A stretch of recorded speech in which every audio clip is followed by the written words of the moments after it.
Un estudiante nos pide realizar un proyecto integrador que consiste en relacionar los conocimientos de electricidad y magnetismo en la vida diaria.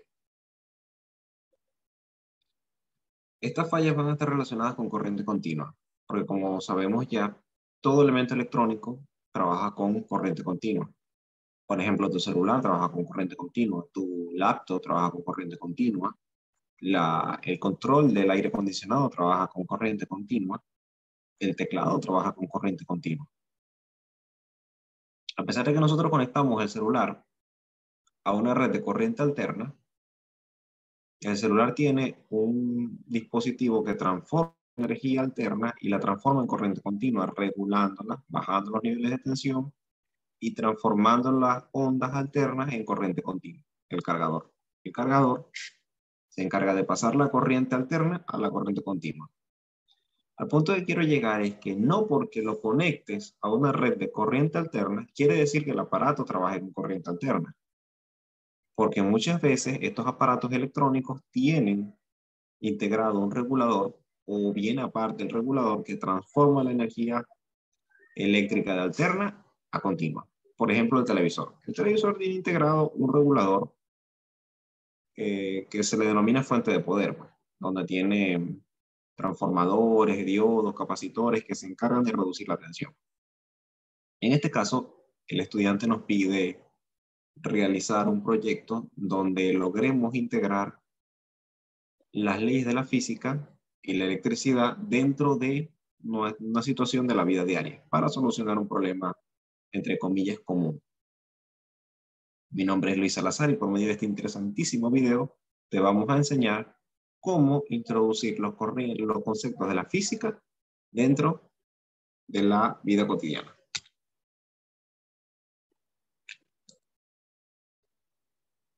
Como ya les había dicho, básicamente cualquier circuito electrónico usa corriente continua. Este informe tiene la finalidad de relacionar los conceptos obtenidos acerca de la física eléctrica en nuestra vida diaria, en el pro de resolver un problema cotidiano. Para fines pedagógicos y detectar el problema, se utilizarán conocimientos básicos de electricidad y se asumirá que el usuario no sabe nada acerca de informática o alguna profesión similar. Lo que vamos a tratar de hacer es medir las potencias de consumo. Vamos a medir la potencia que suministra la fuente de poder y la vamos a comparar con la potencia de consumo de cada uno de los componentes dentro de la computadora.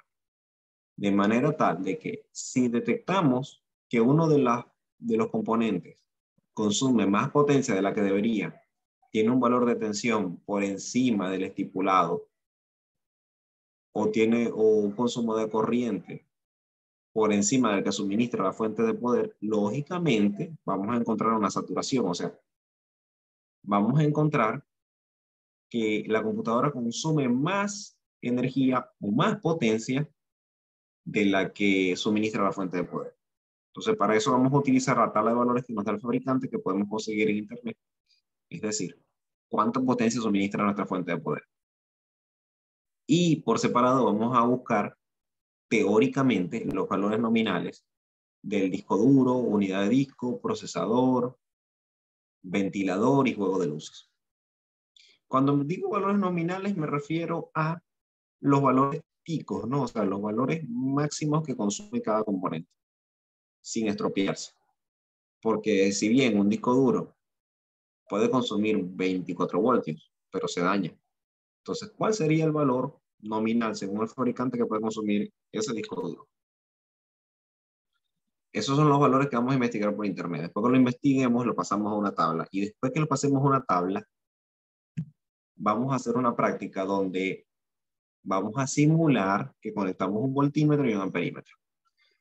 Ok, vamos de una vez con el planteamiento del problema.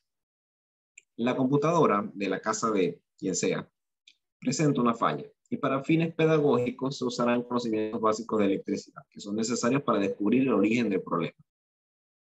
Los conceptos básicos de electricidad son los que les dije anteriormente. Vamos a ver cuánto manda la fuente de poder, cuánto consume cada pieza. Vamos a sumar todas las piezas que consumen potencia y vamos a ver si la fuente de poder es suficiente para suministrar esa energía.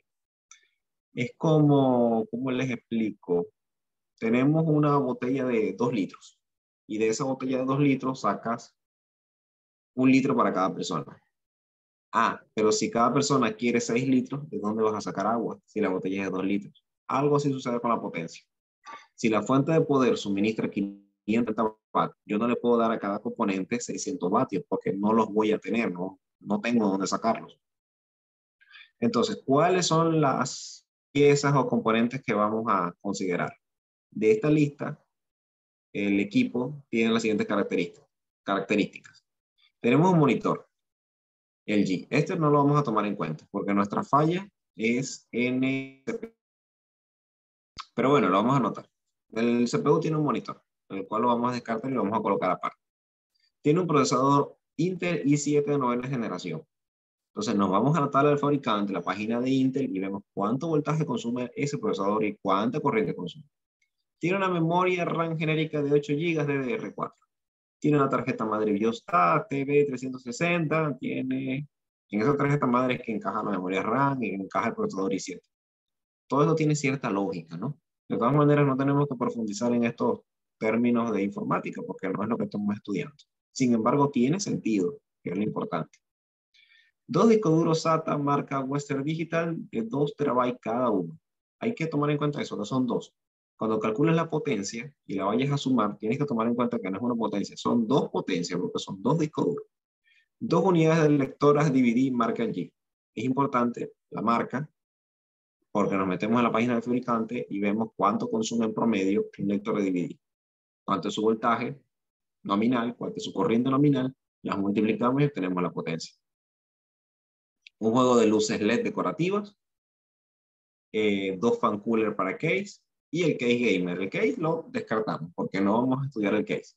Vamos a estudiar la fuente de poder y la fuente de poder aquí dice fuente de poder Cooler Master ATX de 550 vatios. Esto es importante, la potencia de la fuente de poder. Lo voy a remarcar acá, la potencia de la fuente de poder. La potencia y los otros datos que vamos a utilizar son este procesador, la tarjeta madre, no, la tarjeta madre no, pero sí esto y esto. Son los datos que vamos a considerar. Mira.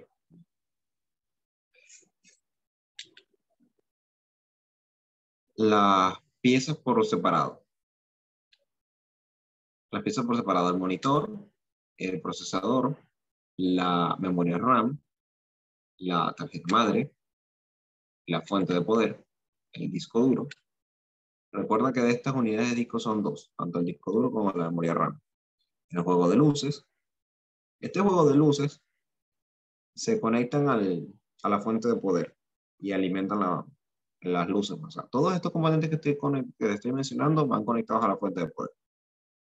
La fuente de poder es como esa botella de 2 litros que te estaba contando, que ella es la que le va a suministrar energía a los componentes, pero si son muchos, no va a dar abasto. O si un componente de eso consume más de lo que debería, no va a dar abasto. Este juego de luces se va a sumar a la carga o al consumo de esa fuente de poder, o sea, le va a pedir energía.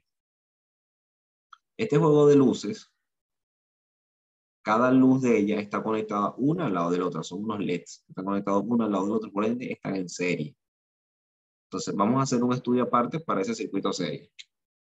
Vamos a estudiar también este ventilador. Para el caso del ventilador, las unidades de disco, en la unidad de DVD y el juego de luces están conectados en paralelo. Entre ellos están conectados en paralelo, pero el juego de luces, el solito, si lo estudias aparte, es un circuito serie. Que es un circuito serie, que estén conectados en paralelo los demás, sí, pero es un circuito serie. El solito, si lo estudias aparte, es un circuito serie. Si lo estudias como elemento general, en general, como si fuese una sola pieza, el juego de luces entero, sí, está conectado en paralelo los demás. Entonces, bueno, acá tenemos una foto de un case vacío. Esto es un case vacío. Esta es una imagen de referencia. Obviamente no es el case que estamos estudiando, porque el case que estamos estudiando es de alta gama, así como este. Algo así. Como esto, ahorita imagen no se ve. Bueno, la cosa es esta, porque dentro del case tenemos la fuente de poder, que es esta pieza que está acá. Y tenemos un ventilador, que es este que está aquí. Por ejemplo, ¿no? Porque estas son imágenes referenciales. La fuente de poder tiene unos pines. Estos pines que ves acá son los que le van a suministrar energía a cada componente que te mencioné. Entonces, cada conexión de ellas está en paralelo. Quiere decir que si yo desconecto una unidad de DVD, no me va a afectar el funcionamiento del disco duro, por ejemplo. De hecho, hay computadoras que no tienen unidad de DVD y funcionan perfectamente. ¿Por qué? Porque su conexión es en paralelo, o sea, no importa que tú lo separes. De todas maneras, ok, esto, dicho así de buenas a primeras, no se comprende bien, pero yo te voy a hacer ahorita un diagrama donde vas a entenderlo mejor. El desarrollo del problema. Te voy a hacer una descripción general de lo que está sucediendo. Como que si no supiéramos nada de informática y escasamente tenemos unos conocimientos básicos sobre física. La descripción de la falla es esta. Desde el punto de vista de un usuario ordinario, el equipo enciende, pero no muestra imagen en el monitor. El monitor que te dije que no íbamos a tomar en cuenta. Aparece así como una pantalla en negro, como la que está ahí como la que ves ahí en la presentación. El equipo enciende, el case enciende, pero no muestra imagen. Se cree que podría ser una falla eléctrica en el case o CPU, como lo quieras llamar. Así que vamos a estudiar el case y no vamos a estudiar el monitor, ni el teclado, ni el mouse, ni nada de eso. Además de eso, dejó de funcionar el juego de luces internas del CPU, o sea, la tira de LED que te mostré ahorita. No funciona. Tenemos que determinar por qué. Y no sabemos nada de informática. Solamente sabemos de física o electricidad. Entonces, no vamos a tomar en cuenta la red eléctrica porque no estamos estudiando corriente alterna. Esa es una. La segunda razón por la cual no vamos a estudiar la corriente alterna ni la red eléctrica es que si el computador enciende, se asume que está entrando energía, solamente que no se está procesando como debería. Entonces, tenemos que detectar la falla. Sí, estudiar la red eléctrica, porque ya se asume que la red eléctrica está funcionando bien. Entonces, como no sabemos nada de informática, nos metemos en internet y buscamos los valores de voltaje de cada componente que vamos a estudiar. ¿Cuánto es el voltaje nominal? O sea, el voltaje máximo con el que funciona un disco duro sin dañarse. 5 voltios. El de procesador, 12 voltios. Unidad de DVD, 12 voltios. Luces LED, 12 voltios. 5 voltios. Y fuente de poder suministra de 5 a 12 voltios una fuente de poder. Sin dañarse. Puedes pedirle más, pero se va a dañar. Ahora, la corriente de consumo. Aquí está la lista. Estos son los valores teóricos, los valores nominales que te da el fabricante. No quiere decir que estos sean los valores que vamos a medir. No necesariamente, porque si el equipo está dañado, no va a medir eso.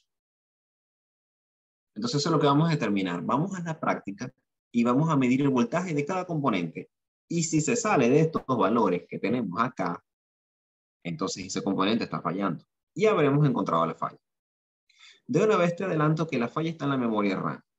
Entonces tú dirás, Luis, pero si la falla está en la memoria RAM y ya tú lo sabes, ¿para qué vamos a medir todo esto? Bueno, porque vamos a utilizar un método que se llama descarte. Vamos a descartar cada componente porque se supone que no sabemos cuál es la falla. Entonces, vamos a estudiar el disco duro, como lo haría un físico, como lo haría un eléctrico, un electrónico. Vamos a estudiar el disco duro. ¿Está bien? Perfecto. Ya descartamos el disco duro. Estudiamos el procesador. ¿Está bien? Lo descartamos.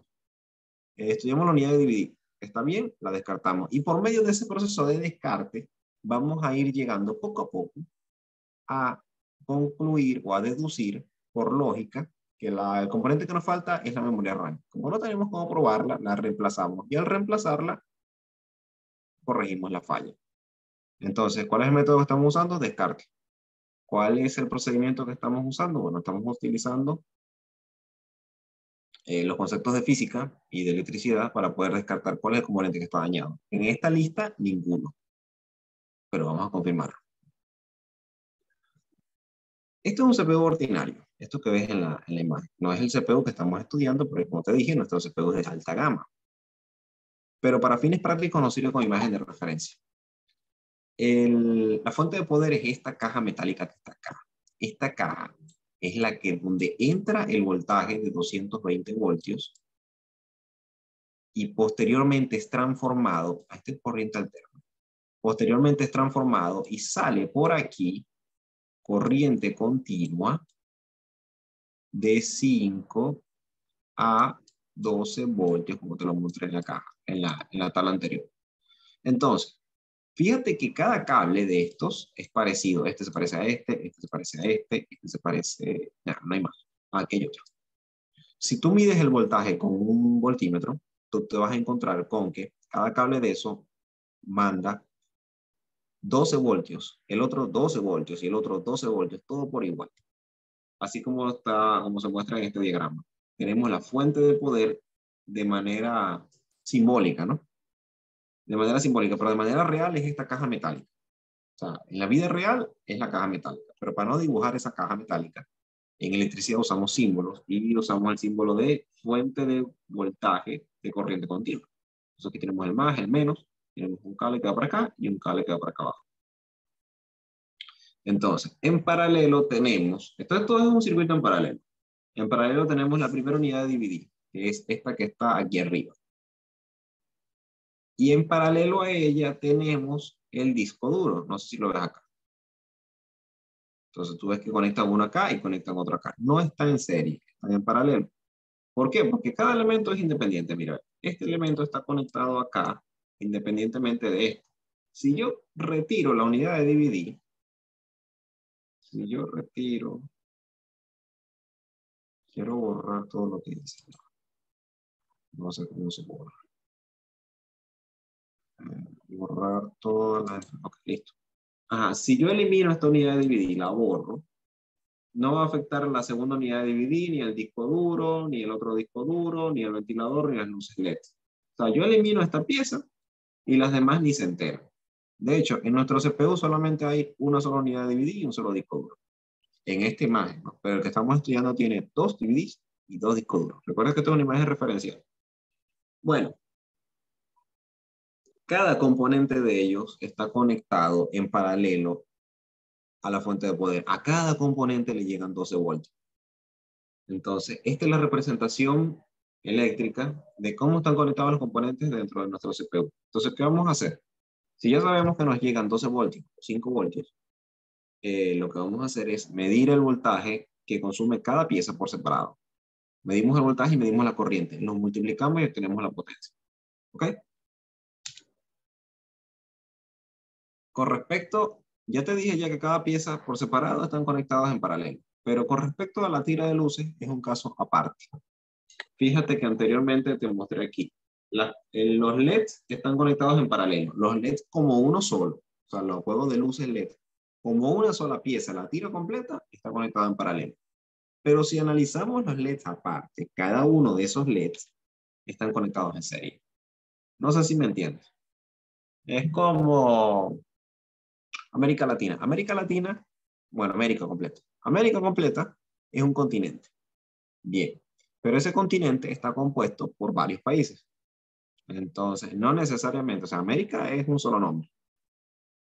Pero cada país tiene un nombre aparte. Y tiene leyes aparte, y tiene su propia frontera, y tiene su propio presidente, y eso tiene su estado, o sea, es un estudio aparte. Entonces, si nosotros hacemos zoom dentro de este componente que está acá, vamos a encontrar que esos LEDs están conectados en paralelo de circuito, pero ellos internamente están en serie. Entonces, ellos están conectados a la fuente de poder de 12 voltios, pero tenemos un LED, otro, otro y otro y otro conectado en serie. Los LEDs son bombillos electrónicos. Para no hacerte la historia muy complicada, ellos son unos diodos que transforman la energía eléctrica en luz a través del flujo de electrones, ¿no? Tienen un ánodo y un cátodo. El ánodo es por donde pasan los protones, o sea, la parte positiva. Y el cátodo pasa a la parte negativa. Entonces, si lo colocas al revés, no enciende. Tiene una sola polaridad. Bueno, estos LEDs, mira que todos tienen una misma orientación. Ánodo, cátodo, ánodo, cátodo, ánodo, cátodo, cátodo. Donde hay un cátodo, se conecta con un ánodo. Donde hay un cátodo, se conecta con un ánodo. Eso tiene que estar conectado así para que puedan salir. Cada componente está conectado en serie, uno al lado del otro. Cada uno depende del otro. Si tú retiras uno, al otro no le va a llegar energía. Y si no le llega energía, no enciende. Entonces, ahí está la dependencia de uno del otro. Que no es lo mismo que sucede con lo de con la fuente de los elementos de DVD, disco duro y eso, que si tú sacas un disco duro, el otro sigue funcionando. O sea, no es igual. Esas son las diferencias entre circuito serie y circuito paralelo. Bueno, ¿qué vamos a hacer? Ya sabemos que cada componente está conectado en paralelo en la fuente de poder. La fuente de poder suministra energía a cada componente por separado. Entonces, ¿qué vamos a hacer? Vamos a verificar los valores de consumo de cada equipo. Para eso, en la práctica, en la vida real, se conecta un voltímetro en serie. Aquí está. El voltímetro se conecta en serie para medir el amperímetro, corrijo. Aquí está la A de amperímetro. El amperímetro se conecta en serie para medir la corriente que consume el disco duro. Entonces vamos a atravesar un amperímetro entre la fuente de poder y el disco duro. Y también le vamos a conectar en paralelo, aquí están, físicamente, aquí están, un voltímetro, se conecta en paralelo para medir el voltaje. Para fines de símbolos eléctricos, se colocaría así. La fuente de voltaje, que es esta negrita que está acá. Luego el amperímetro se conecta en serio, se interrumpe el circuito y se inserta ahí. Y luego viene el resistor, que vendría siendo la resistencia. El disco duro vendría siendo la resistencia. Y a ese disco duro le vamos a medir el voltaje que consume. Entonces, sabiendo ya que la potencia es igual a voltaje por intensidad, vamos a medir el voltaje. El voltímetro nos arroja en la práctica, teóricamente no, porque en realidad no estamos haciendo una práctica, no estamos midiendo nada, pero teóricamente nos va a arrojar un valor aproximado de 5 voltios. Digo aproximado porque siempre hay una caída de voltaje pequeñita por los cables y eso, y la sensibilidad del aparato. O sea, el voltímetro no te mide exactamente 5 voltios si los hay, a veces te mide 5.1, 4.99. Ok, medimos, nos dio 5 voltios y el amperaje nos dio 1.06. Eso lo multiplicamos y nos da una potencia de 5.03 vatios. Esa potencia la vamos a revisar o comparar con los valores de la tabla del fabricante, a ver si es verdad. O sea, si los valores están dentro de los valores nominales que nos dio el fabricante. Si está dentro de los valores, excelente. El equipo está funcionando correctamente. Ese equipo, vamos con el otro. Aquí tienes un diagrama de cómo funcionan los cables que están en la fuente de poder. Este cable que está acá es un cable muy común. Bueno, es un modelo viejo, no se llama IDE. Pero recuerda que no sabes nada de informática. Este cable, el pin rojo, manda 5 voltios. Pero para que te mande 5 voltios tienes que conectarlo con un pin negro. Entonces tú conectas aquí con un voltímetro, tú colocas ahí, tú insertas entre el rojo y el negro, con un voltímetro te da 5 voltios. Y si conectas el amarillo con el negro, cualquiera de los dos negros, porque todos esos negros son comunes, o sea, eso no es racista, ¿no? Pero todos esos cables negros van hacia un solo punto, así que no importa qué cable negro tú elijas, es lo mismo. Entonces, entre el amarillo y cualquier cable negro, te va a dar 12 voltios. Entre el rojo y cualquier cable negro, te va a dar 5 voltios. Entonces la fuente manda o 5 voltios o 12 voltios. Y de esos cables hay como 4 o 5 dentro de la fuente de poder. Entonces, cuando tú conectas un componente de esos, disco duro, unidad de DVD o lo que sea, tú lo conectas, le vas a suministrar 12 voltios. Dentro hay una configuración dentro del aparato que él va a elegir si trabaja con 12 voltios o trabaja con 5. Eso depende del aparato. Por eso es que estamos midiendo. Bueno, si te lo preguntan, lo explicas, pero recuerda que tú no eres informático, eres eléctrico.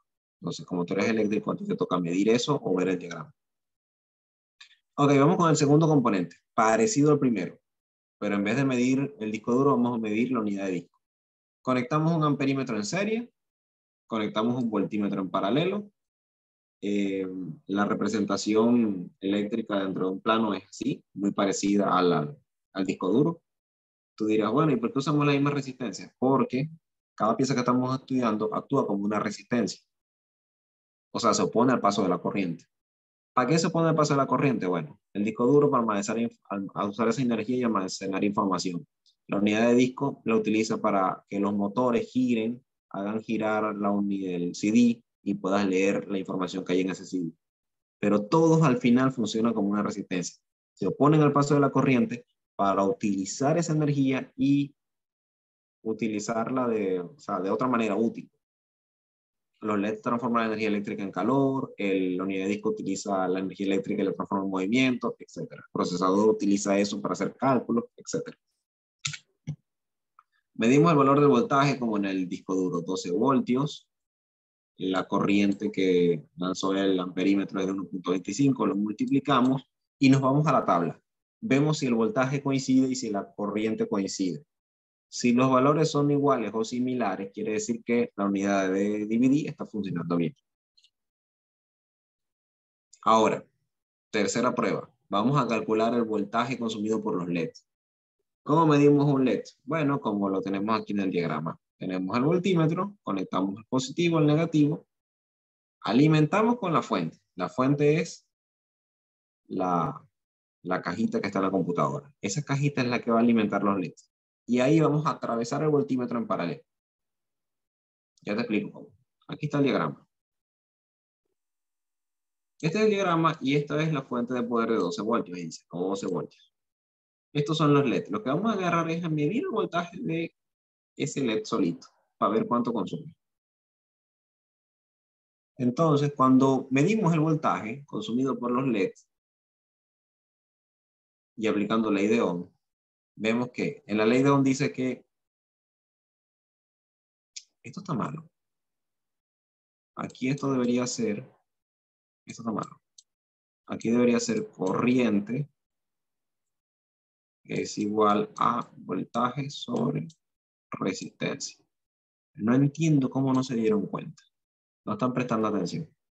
El hecho es que cuando yo conecto el voltímetro me doy cuenta que el voltaje es cero.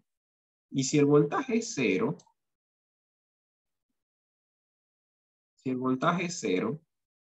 la resistencia puede ser de cualquier valor. El valor de la resistencia de un LED es 0.7 voltios.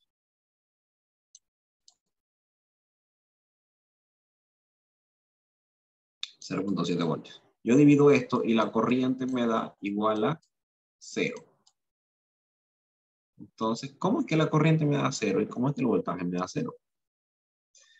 Esto sucede porque como cuando comenzamos el ejercicio te dije que los LED no encienden, o sea, no están funcionando. Hay que averiguar por qué. Entonces, claro, al momento de tú colocar un voltímetro, te va a dar que el voltaje es 0. Y si el voltaje es 0, la corriente también es 0. Y si la corriente es 0, la potencia también es 0. Entonces, hay que averiguar por qué. Primero, ¿por qué no enciende? Y al no encender, obviamente, el voltaje va a ser 0. Entonces, lo que sucede con los circuitos serie es que cuando un elemento se daña, sufre o lo retiras, los demás elementos no reciben corriente. Por ejemplo, esto en condiciones ideales es así. Aquí conectamos el ohmímetro, el amperímetro, y vemos que un componente le sigue al otro. Pero en nuestro circuito, o sea, en nuestra situación particular, lo que está sucediendo es que esta pieza que está acá se dañó. O sea, este LED se dañó, se abrió. Entonces, claro, este que está aquí no le puede pasar corriente a este que está acá, porque falta la pieza del medio. Por eso es que a este que estaba acá, cuando le medimos el voltaje, daba 0. Entonces, ahí está la razón, el misterio de por qué no encienden los LEDs. Obviamente, uno de ellos se dañó. Y cuando uno de ellos se daña, los demás no le llega energía eléctrica. Ese es el defecto de los circuitos serie. Entonces, listo.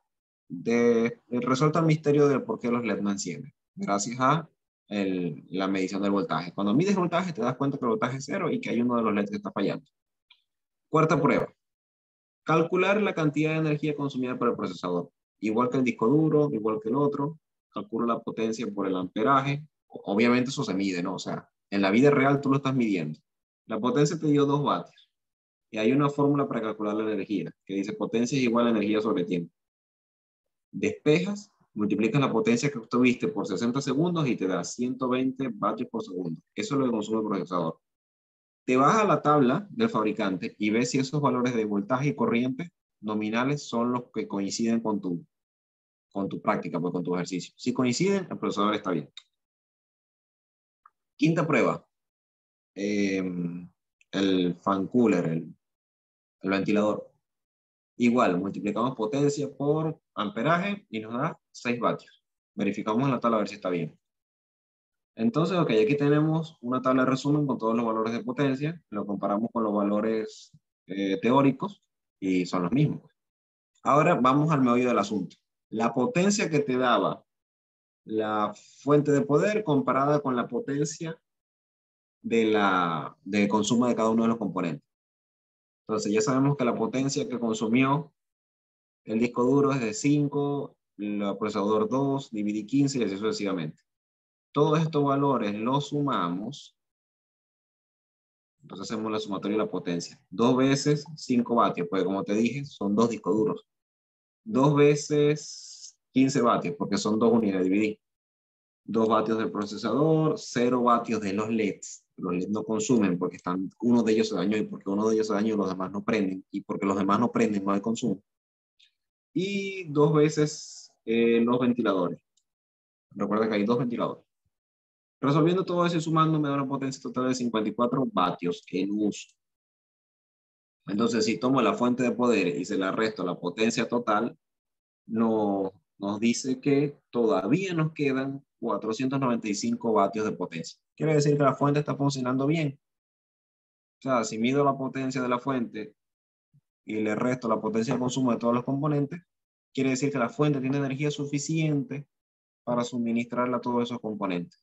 Entonces, si disco duro, unidad de DVD, luces, bueno, las luces quedan por fuera, ya sabemos que están malas, pero eso no es la falla. No es la falla porque si yo las retiro igual funcionan, porque es un circuito paralelo. Fan cooler está bien, unidad de DVD está bien, procesador está bien. Entonces concluimos que el daño está en la memoria RAM. Luego de reemplazar este componente, el computador funcionó con normalidad. Aquí te dejé unos links de donde saqué la información, por si acaso lo necesitas. Este es como la bibliografía o la fuente. Pero recuerda que no puedes profundizar mucho en cosas informáticas porque la materia no es informática. Y bueno, espero que este video te haya sido de mucha utilidad para el tema que estás estudiando en este momento.